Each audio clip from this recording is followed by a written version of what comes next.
자, 오늘 말씀은 예레미야서 18장의 말씀입니다.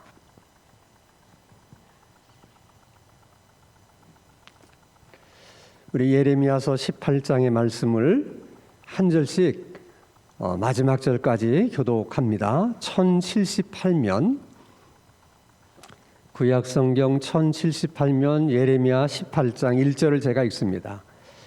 여호와께로부터 예레미야에게 임한 말씀에 이르시되 너는 일어나 토기장이의 집으로 내려가라. 내가 거기에서 내 말을 내게 들려주리라 하시기로. 내가 토기장이 집으로 내려가서 본즉 그가 농로로 일을 하는데 진흙으로 만든 그릇이 토기장이의 손에서 터짐에 그가 그것으로 자기 의견에 좋은 대로 다른 그릇을 만들더라. 그때 여호와의 말씀이 내게 임하니라 이르시되 여호와의 말씀이니라. 이스라엘 족속아, 이 토기장이가 하는 것 같이 내가 능히 너희에게 행하지 못하겠느냐. 이스라엘 족속아, 진흙이 토기장이의 손에 있음 같이 너희가 내 손에 있느니라. 내가 어느 민족이나 국가를 뽑거나 부수거나 멸하려 할 때에 만일 내가 말한 그 민족이 그의 악에서 돌이키면 내가 그에게 내리기로 생각하였던 재앙에 대하여 뜻을 돌이키겠고, 내가 어느 민족이나 국가를 건설하거나 심으려 할 때에 만일 그들이 나 보기에 악한 것을 행하여 내 목소리를 청종하지 아니하면 내가 그에게 유익하게 하리라고 한 복에 대하여 뜻을 돌이키리라. 그러므로 이제 너는 유다 사람들과 예루살렘 주민들에게 말하여 이르기를 여호와의 말씀에 보라, 내가 너희에게 재앙을 내리며 계책을 세워 너희를 치려하노니 너희는 각기 악한 길에서 돌이키며 너희의 길과 행위를 아름답게 하라 하셨다 하라. 그러나 그들이 말하기를 이는 헛되니 우리는 우리의 계획대로 행하며 우리는 각기 악한 마음이 완악한 대로 행하리라 하느니라. 그러므로 여호와께서 이와 같이 말씀하시니라. 너희는 누가 이러한 일을 들었는지 여러 나라 가운데 물어보라. 처녀 이스라엘이 심히 가증한 일을 행하였도다. 레바논의 눈이 어찌 들의 바위를 떠나겠으며 먼 곳에서 흘러내리는 찬물이 어찌 마르겠느냐. 물은 내 백성은 나를 잊고 허무한 것에게 분향하거니와 이러한 것들은 그들로 그들의 길 곧 그 옛길에서 넘어지게 하며 곁길 곧 닥지 아니한 길로 행하게 하여 그들의 땅으로 두려움과 영원한 웃음거리가 되게 하리니 그리로 지나가는 자마다 놀라서 그의 머리를 흔들리라. 내가 그들을 그들의 원수 앞에서 흩어버리기를 동풍으로 함같이 할 것이며 그들의 재난의 날에는 내가 그들에게 등을 보이고 얼굴을 보이지 아니하리라. 그들이 말하기를 오라, 우리가 꾀를 내어 예레미야를 치자. 제사장에게서 율법이, 지혜로운 자에게서 책략이, 선지자에게서 말씀이 끊어지지 아니할 것이니 오라, 우리가 혀로 그를 치고 그의 어떤 말에도 주의하지 말자 하나이다. 여호와여, 나를 돌아보사 나와 더불어 다투는 그들의 목소리를 들어보옵소서.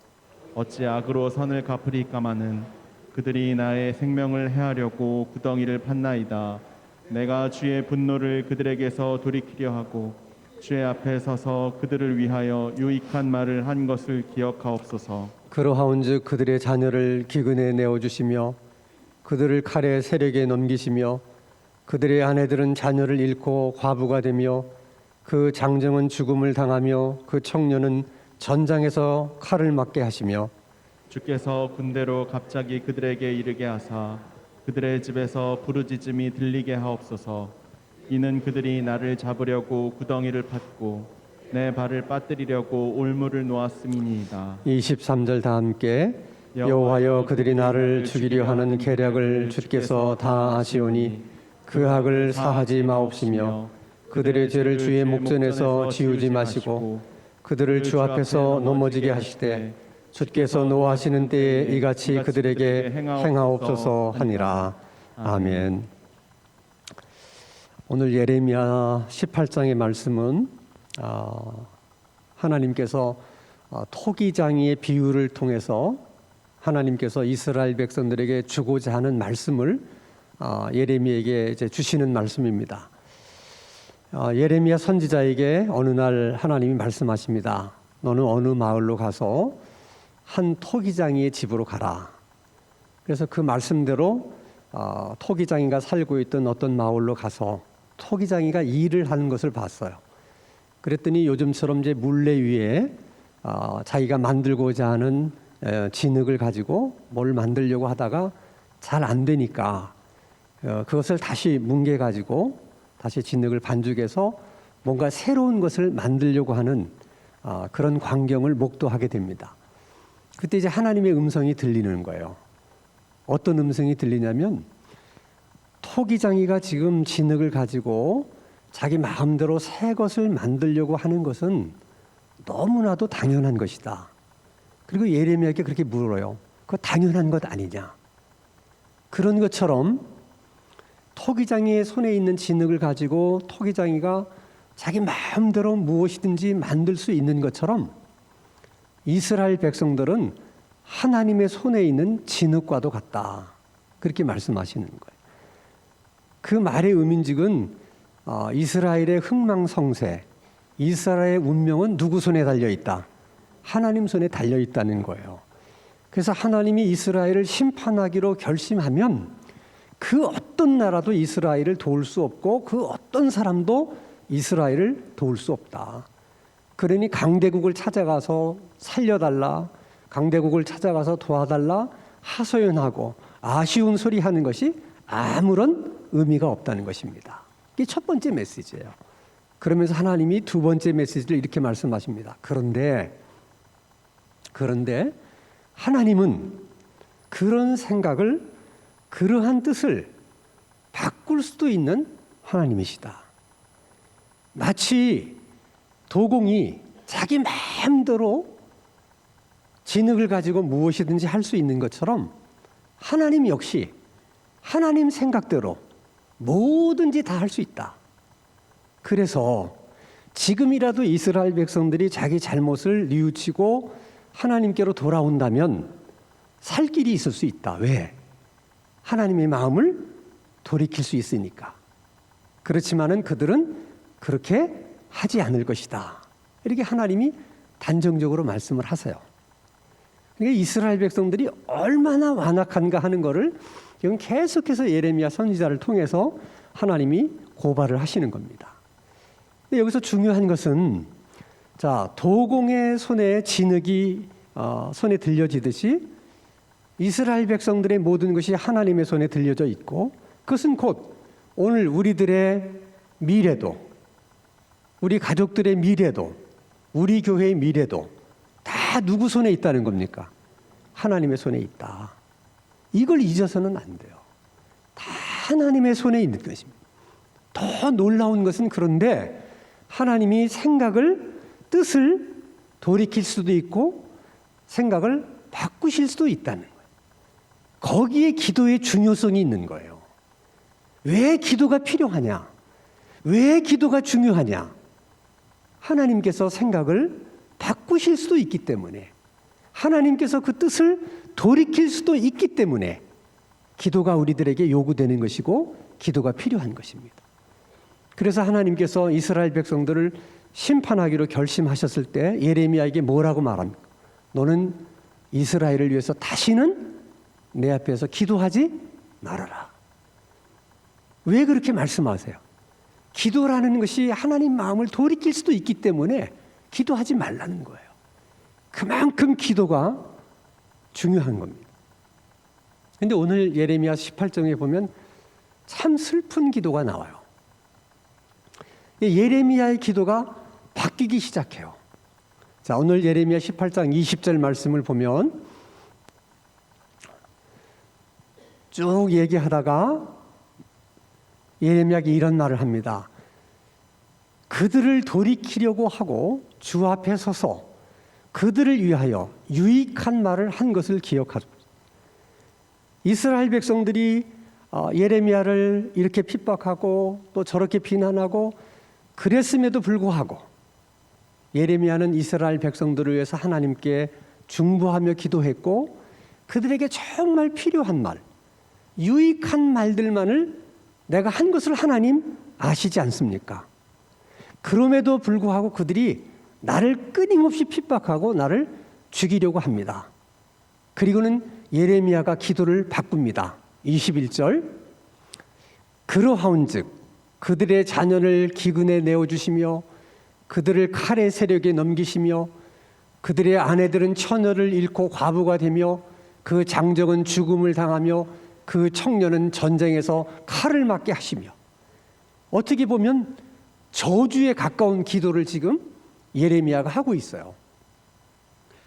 언뜻 생각하면 어떻게 선지자가 저런 저주에 가까운 기도를 할 수 있는가? 이것은 예레미야가 이스라엘 백성들에 대한 개인 감정으로 그렇게 기도하는 게 아니에요. 지금 예레미야가 저렇게 저주에 가까운 기도를 퍼붓는 것은 지금 예레미야의 그 기도하는 저 마음, 저 내용들이 다 하나님의 마음인 거예요. 그 하나님의 마음을 예레미야 선지자의 입을 통해서 저렇게 기도하도록 만드시는 거예요, 하나님. 그러니까 하나님의 선지자가 저렇게 기도하면 그건 끝난 거예요. 선지자가 자기 개인 감정을 가지고 이렇게 저주하는 기도를 하는 것은 옳지 않아요. 그것은 하나님이 또 듣지도 않으세요. 그렇지만은 그 선지자의 입에서 나오는 기도가 그것이 하나님의 마음을 대변하는 기도라면 그러면 그건 다 끝난 거죠. 그래서 저런 예레미야의 기도를 보면서 이제 이스라엘 백성은 끝났구나 하는 것을 아주 확신하게 되는 것입니다. 자, 중요한 것은 도공은 자기 손에 들려진 진흙을 손에 줄 때마다 항상 가장 멋있고 아름다운 작품을 만들어내려고 하는 기대와 소망과 꿈이 있어요. 어떤 도공이든 자기가 진흙을 가지고 뭘 만드는데 대충 만들려고 하는 분이 있겠습니까? 이걸 가지고 정말 멋있는 자기 도기를 만들어야지. 그런 생각을 가지고 다 도공들이 일을 하거든요.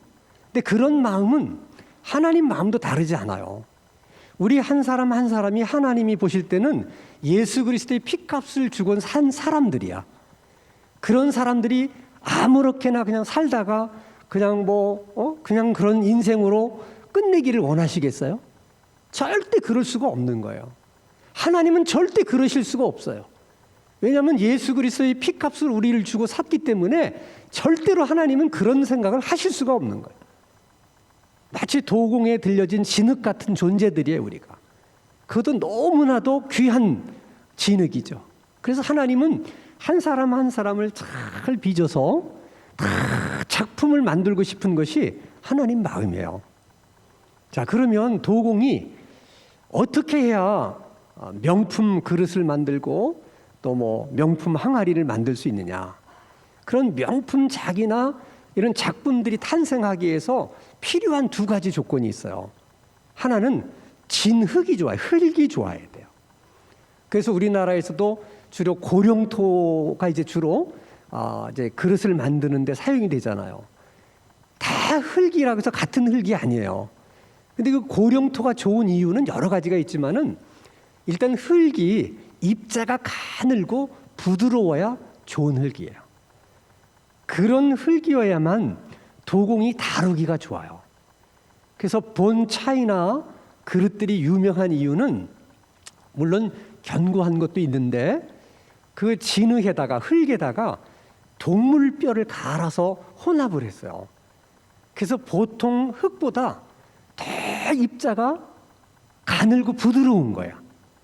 그래서 좋은 그릇들을 만들어낼 수 있어요. 그러면 입자가 가늘고 그 부드러운 흙이라고 하는 것을 우리가 신앙적으로 상징화시킨다면 그게 우리들의 겸손한 성품, 또 하나님께 순종하는 마음, 그런 거라고 볼 수 있어요. 그러니까 하나님이 도공이라고 하면 우리가 진흙이라고 생각했을 때 어떤 사람들을 다루기가 쉬우냐? 하나님 입장에서 보면 겸손한 사람, 그 다음에 순종을 잘하는 사람, 이런 사람들이 하나님이 다루시기가 좋은 사람들이에요. 근데 하나님이 다루시기가 힘든 사람들은 입자가 굵고 흙이 거친 그런 사람들이에요. 그러니까 입자가 굵고 이렇게 거친 흙은 도공들이 다룰 때 아무래도 부드러운 흙을 다룰 때보다는 힘이 더 들어가게 돼요. 그러면 흙의 입장에서는 어떤 생각이 드느냐? 왜 주인이 나만 이렇게 거칠게 다루실까? 이런 생각이 있는 거예요. 이 우리들도 그런 생각을 해요. 우리가 어떤 어려움을 겪거나 힘든 일을 당할 때 왜 하나님 나만 가지고 그러시는지 모르겠어. 다른 사람들한테는 안 그러시면서 왜 유독 나만 이렇게 못 살게 구는 거야. 이런 생각이 들 때가 있어요. 어쩌면 여러 가지 이유가 있을 수 있지만은 하나님이 다루기에 너무 거칠고 입자가 굵은 흙이기 때문에 어쩌면 스스로 그렇게 느낄 수 있는 거야. 하나님이 다루기가 너무 힘들어. 혹시 내가 그렇지는 않은가 하는 것을 한 번쯤은 생각해 봐야 돼. 좋은 명품 자기가 이런 도기가 만들어지려고 할 때 제일 중요한 게 뭐라고요? 흙이에요. 흙이 좋아야 돼. 두 번째는 불이에요. 불의 온도가 중요해요. 온도만 중요한 것이 아니라 불을 얼마 동안 떼야 되느냐, 시간도 중요해요. 그것이 다 맞아 떨어져야만 도기를 만들었을 때 빛깔이 쉽게 변질되지 않고 윤택이 빨리 사라지지가 않아요. 그래서 고려 청자가 지금도 많은 사람들에게 사랑을 받는 이유는 뭐냐면 그 오래된, 그 얼마나 오래됐어요? 고려시대 때 건데. 근데 고려시대 때 만든 거지만 그 색깔이 지금도 그대로 남아있는 거예요. 그 오랜 세월 지났으면 색깔이 좀 변질이 되거나 광택이 더 죽거나 그래야 되잖아요. 100년 전이나 지금이나 동일한 거예요. 그래서 명품 소리를 듣는 거예요. 그런 도기를 자기를 만들어내는 게 절대 쉬운 게 아니에요. 근데 불의 온도가 몇 도 정도 되어야 되는지를 어떻게 알겠어요?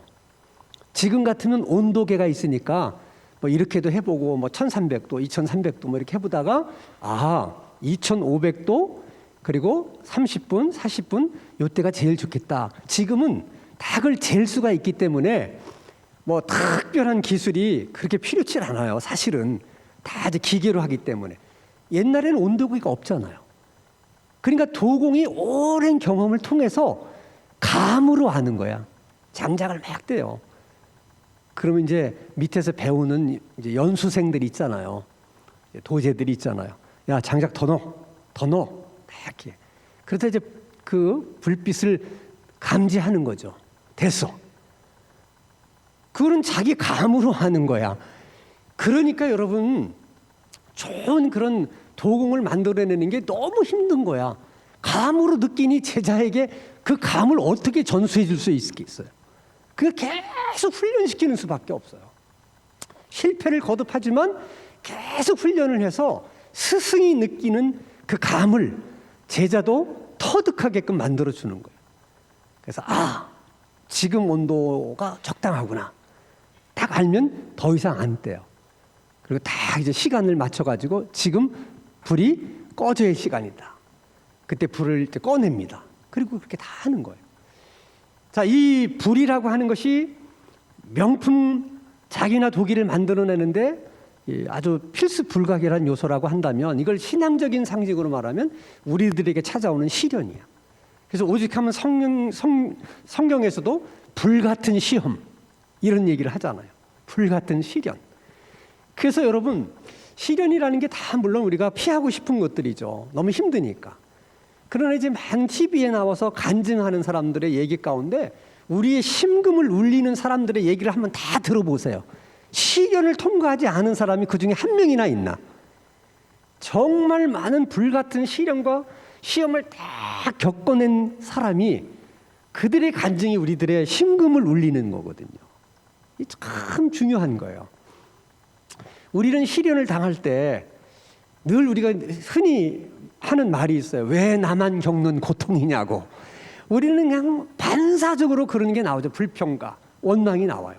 근데 여러분 하나님 입장에서는 우리를 다 작품을 만들길 원하시기 때문에 마치 불을 뗄 때 불의 온도를 어떻게 맞춰야 될까, 또 그 불을 얼마 동안 떼야 될까, 이걸 아주 예민하게 생각하시는 것처럼 우리들에게 시련을 허락하실 때도 마찬가지예요.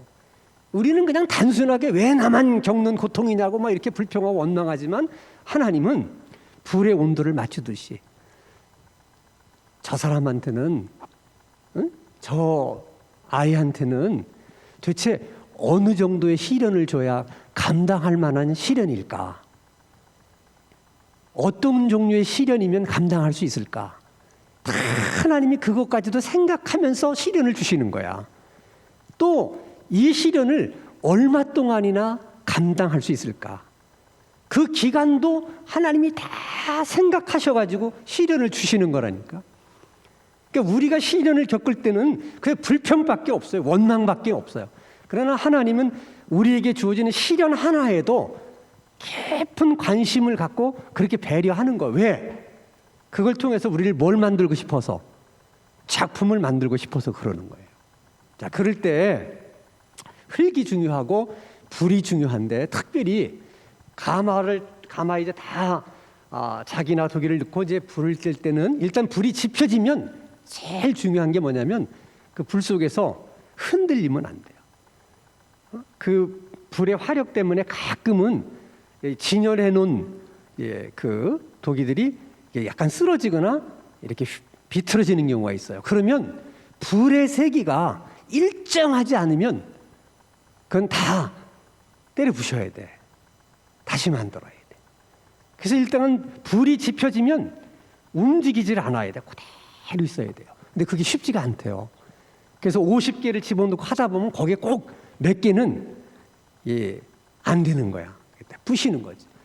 그러면 정성껏 물레에서 작품을 만들어 가지고 가만히 놓고 불을 지폈는데 그게 잘 안 돼 가지고 그걸 뗀다고 생각해 보세요. 도공의 입자가 얼마나 마음이 아프겠어요. 그렇지 않겠어요? 그래서 우리도 시련을 당할 때는 펄쩍펄쩍 뛰면 안 돼. 어떻게 하나님이 나한테만 이럴 수 있냐? 이게 다 펄쩍펄쩍 뛰는 거야. 시련이 찾아왔을 때는 묵묵히 하나님 앞에 기도하면서 참고 인내해야 돼요. 여러분, 요셉을 보세요. 형한테 아무 죄도 없는데 구덩이에 던져져요. 다 펄쩍펄쩍 뛸 수 있는 상황이야. 뭘 잘못했어요? 아버지 심부름 한 대로 순종한 것밖에 없는데. 노예로 팔려가서 보디발의 집에 갔을 때도, 보디발의 아내에게 누명을 쓰고 감옥에 들어갈 때도 요셉은 펄쩍펄쩍 뛰지 않았어요. 끝까지 인내했어요. 다 참았네요. 보세요, 여러분. 하나님은 우리 한 사람 한 사람을 다 이렇게 작품으로 만들고 싶어 하시거든요. 그러니까 우리가 정말 얼마나 좋은 흙이 되느냐, 우리가 불같은 시련을 어떻게 잘 견뎌내느냐, 거기 모든 게 달려있는 거예요. 그래서 우리들이 하나님 손에서 좋은 작품이 되려면 겸손한 훈련, 순종하는 훈련, 이런 것들을 말씀을 통해서, 기도를 통해서 계속 훈련해야 돼요. 그리고 시련이 찾아왔을 때, 억울한 일을 당했을 때 말하지 않고 하나님께만 말하면서 묵묵히 견뎌내야 돼요. 자, 요셉이 그렇게 했더니 나중에 뭐가 되죠? 요셉이 총리가 돼요. 그래서 우리는 다 이렇게 말하면 요셉은 좋겠다. 총리가 돼서. 이것은 여러분, 요셉의 기쁨만이 아니라 이것은 하나님의 기쁨이에요. 요셉이 총리가 된 것은 하나님 손에서 빚어진 작품이야. 아멘? 그래서 하나님이 기뻐하시는 거예요. 그 요셉만 그런 게 아니에요. 하나님이 기뻐하시는 것 가운데 가장 큰 기쁨이 뭐냐면 우리를 하나님의 손에서 그런 명품 같은 그런 것을 빚기를 원하시는 거예요. 하나님의 손길에서 이런 사람, 저런 사람들이 만들어지기를 하나님은 원하시는 거야. 그게 하나님의 기쁨이에요. 그것이 하나님의 기쁨이면서 동시에 또 누구의 기쁨? 우리의 기쁨이야. 근데 우리는 항상 신앙생활하면서 하나님은 염두에 별로 없어. 하나님의 기쁨은 별로 생각하지 않고 누구의 기쁨만 생각해. 그러니까 우리의 기쁨만 생각해. 그냥 나만 잘 돼가지고 기뻐하면 되지. 이런 생각하지. 그때 하나님은 어떤 생각을 하고 계실까? 이런 생각이 우리는 없는 거예요. 중요한 건 여러분, 진정한 기쁨은 하나님이 기쁨이야, 그것이 우리에게 진정한 기쁨이 되는 거야. 아멘. 그래서 오늘 특별히 여러분들이 기도할 때 다시 한번 우리가 알고 있었던 얘기지만 진흙이 토기장이 손에 있듯이 우리 인생이 하나님의 손에 있는 것이구나.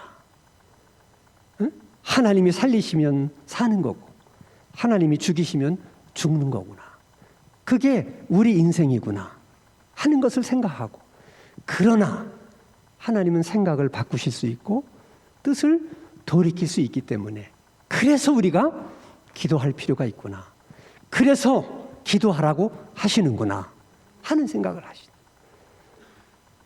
그리고 하나님은 우리 한 사람 한 사람 구원받는 그날로부터 하나님 손에 빚어지는 아름다운 그릇들이 되기를 원하세요.